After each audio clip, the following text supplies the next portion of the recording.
আজ আমার জন্মদিন, তো সকাল সকাল একদম সুন্দরভাবে একটা নতুন ড্রেস পরে রেডি হয়ে গেছি বাড়ি যাওয়ার জন্য। তো প্রথমেই সকালে শাশুড়িমাকে প্রণাম করে এলাম। শাশুড়িমা দিলেন একটা গিফট, এটা হচ্ছে একটা নাকের নোজ পিন।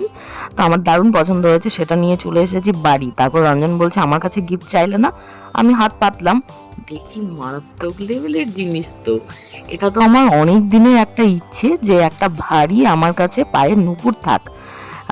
মানে এরকম ধরনের ডিজাইন না, খুব ইউনিক একটা ডিজাইন ও চুজ করে নিয়ে এসেছে। তো কখন বানিয়েছে, কখন কি করেছে আমি একদমই জানি না। আমার কাছে এবছর সারপ্রাইজ, কারণ অন্যান্য বছর কিন্তু এরকমভাবে আমি সারপ্রাইজটা পাই না, আগে জেনে যাই। তো দুটো নোজ পিন সাথে এই যে নুপুরটা, এত ভালো লেগেছে নুপুরটা। আপনাদেরকে বলে দিই, ওই ওজন ছিল মোটামুটি 5.5 ভরি মতো দুটো নুপুর মিলে। তো একদম ভারী চওড়া, আর ডিজাইনটা সে যে কি লেভেলের মারাত্মক হয়েছে কি বলবো।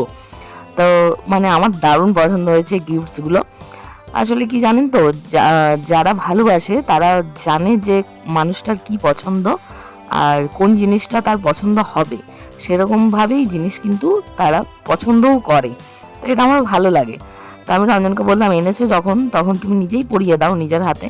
তো বলে যে ঠিক আছে দাঁড়াও, এখানে আমি পরিয়ে দিচ্ছি। তো প্রথমে একটা বাইরে পড়ালো, মাকে বললাম ভিডিওটাও করো, অসুবিধে কী আছে। নিজের স্ত্রীকে পায়ের উপর পড়াতে তো প্রবলেম কিছু নেই, আর এটা ভিডিওতে শেয়ার করতেও কোনো প্রবলেম নেই। পর স্ত্রীকে তো আর পড়াচ্ছে না। তো যাই হোক, দেখুন পায়ে কত সুন্দর লাগছে না, দারুণ। আমি তো এখনো পর্যন্ত পরে আছি, সেই যে কবে আমার বার্থডে গেছে, এখনো পরে আছি, ভালো লাগছে, বেশ ঝুমঝুম করে বাজছে। আমার শুনতেও বেশ ভালো লাগছে। আমার নুপুর অলরেডি আছে, 3খানা আছে, কিন্তু সেগুলো পাতলা। তো দুপুরে মা করেছিল খাবার দাবারের আয়োজন, যেহেতু মেয়ের জন্মদিন বলে কথা। মা, বাবা, রঞ্জন, এই 3জনই আমার জীবনের স্পেশাল, আর ভাই আছে, ব্যাস। আর আদার্স কারোর কাছে আশা করি না। তো যাই হোক, শাশুড়ি মা, 5জন বাদ চলে গেছিল।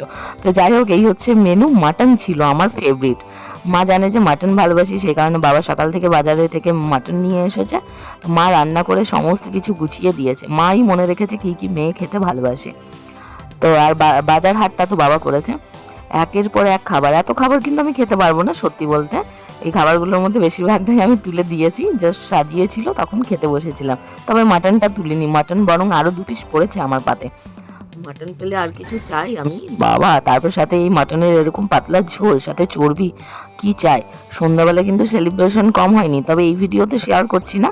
নেক্সট ভিডিওতে শেয়ার করব কি সেলিব্রেশন হলো, আরও অনেক কিছু করেছি সমস্তটাই। তো চলুন আজকের মতো টাটা।